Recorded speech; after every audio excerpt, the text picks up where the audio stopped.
My friend and her parents changed their mind too, and said I could stay there, if I don't have anywhere else to go.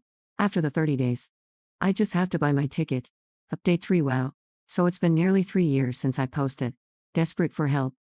For some reason, these posts just hopped into my head after all this time, and rereading them. I just want to hug my former self because I had forgotten how bad things were. I also want to hug all of you for helping me.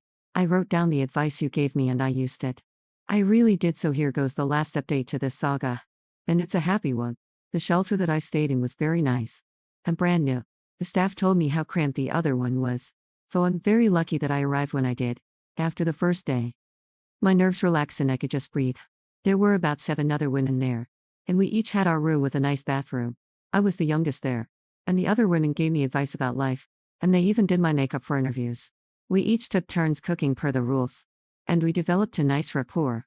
The staff was so amazing, and they also talked to me about life. I felt so safe at this place because of the security. Oh, I almost forgot. A church group came to give quilts they had made for us, and I still have mine. Sometimes I snuggle with it and think of how far I've come. I love that quilt and I wash it very carefully. We also had group and individual therapy, which really helped.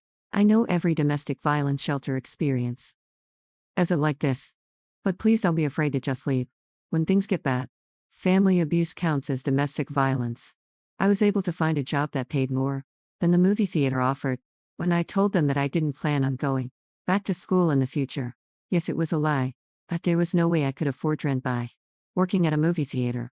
I decided to look for my own place instead of just staying with the friend that offered, because I needed stability. And if things got bad, I didn't really have a support net and would have to start over. I had no reason to think things would go bad, but after leaving such a bad situation, I guess nothing felt secure for me. I rented a room, and my roommate was never home because he was a truck driver. I didn't feel very comfortable staying with an older man I didn't know, but I had very few options. He was very nice, and because our schedules never aligned, we left each other goodbye notes. Since we couldn't do it in person, I still have his note. I did go back to school the next semester, when my medical leave was over, but not at my original school. I felt like I needed a fresh start, and my family knew about the old school anyway, so I applied to different schools. Got into a great school. I told my story of everything I had survived. In the essay, when my sister told me that I wasn't going to be anything, she was wrong, and I think she knew. She was wrong in her assessment of me. I graduated this year, and I have stability that I've never known before. Although I'm a few years older than I wanted to be. When I graduated, I realized that sort of thing doesn't even matter. And the medical leave was beneficial. I just got engaged to a lovely man with a lovely family. They always tell me they're my family. And I'm so close with my future mother-in-law.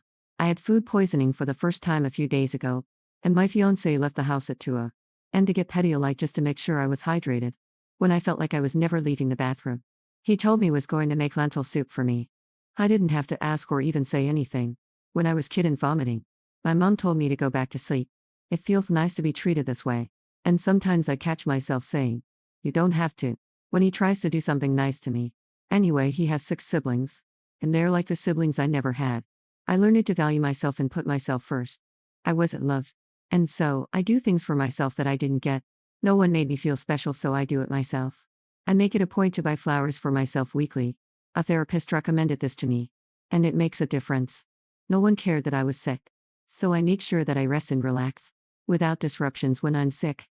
No one valued my personal time or space, so I have days where I don't even answer my phone and just spend time with myself. Things like that. When I made that last update, was crying, and I really didn't think I was going to be okay. I was at a shelter with a 30-day stay, and I thought there was no way anything beneficial could happen in 30 days.